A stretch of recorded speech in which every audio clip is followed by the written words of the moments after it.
আমি আগে কইছিলাম বিএনপি জাতীয় সংসদ নির্বাচনে জেতার চান্স কম, কইছিলাম না? এখন আমি শিওর বিএনপি জিতবে না, সরকার গঠন করতে পারবে না। এডিটর সাহেব বিহু গলে না বিষণ্ণ সুর দেন না, এরা মেলা দিন শুনি না, তো বিদায়ের একটা সুর দেওয়া ভালো আর কি, ক্ষমতা আসার আগেই ক্ষমতা থেকে আল। আমি কইছিলাম যে বিএনপি এই নিয়ে তাদের প্রচুর গব্য, নিজের যায় বিএনপি নিজের মারিছে, অনেকে তথ্য নিতেছে ছাত্র সংসদ নির্বাচন আর জাতীয় সংসদ নির্বাচন এক জিনিস না। এরাই কইছিল বট বাহিনী ভোট দিলে শিবির জিতবে, শিবিরের যেন সমর্থন নাই, আছে বট বাহিনী। তত্ত্ব জানার আলোক কাম যা হওয়ার সেটা হয়ে যাবে ইলেকশনের সময়, ওই দিন বুঝবে। ডাকসু ইলেকশনের মধ্যে দিয়ে বাংলাদেশের সাধারণ মুসলমানরা তার রাজনৈতিক এজেন্সি খুঁজে পাইছে, সে নিজে রাজনৈতিক ভাবে শক্তিশালী হয়েছে, সে জাতীয় নির্বাচন ও ব্যালটে রায় দিবে। আর বিএনপির বাইরের রাজনৈতিক শক্তি তো বসে থাকবে না। তাহলে এখন কি বিএনপি ধ্বংস হয়ে যাবে? এই প্রো ইন্ডিয়ান পলিটিক্যাল লাইনে কোনো চান্স নাই বাঁচার। আমরা চেষ্টা করছি, লাভ হয় নাই। 2 নম্বর হইতেছে বিএনপি ইতিমধ্যে নিজেকে অকৃতজ্ঞ একটা দল হিসেবে প্রতিষ্ঠিত করে ফেলছে।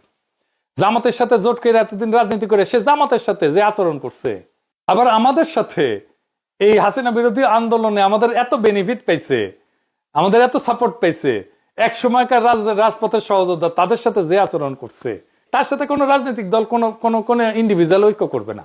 সিপিবি তো আওয়ামী লীগের কুসুম কুসুম বিরোধিতা করছে, কিছু বলছে হাসিনা সিপিবি কে? জাফরুল্লাহ ভাইও তো কম হাসিনা বিরোধিতা করে নাই, কিছু বলছে হাসিনা? বলে নাই, কারণ জাফরুল্লাহর সাথে শেখ মুজিবের একটা সম্পর্ক ছিল। এক সময়ের মিত্রের বিষয়ে হাসিনার একটা নৈতিক অবস্থান ছিল, যেটা বিএনপির নাই।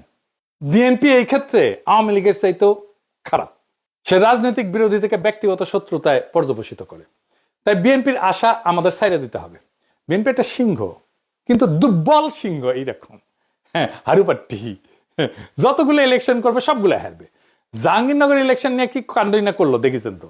চিটাগাং রাজশাহী ইউনিভার্সিটিতে পার্টিসিপেট করে কিনা দেখেন। আমাদের তাইলে কি করতে হবে? আমাদের দ্রুত একটা রাজনৈতিক ফ্রন্ট করার দিকে অগ্রসর হইতে হবে, যে ফ্রন্টের কথা আমি বলছিলাম। না হলে রাজনৈতিক শূন্যতা তৈরি হবে।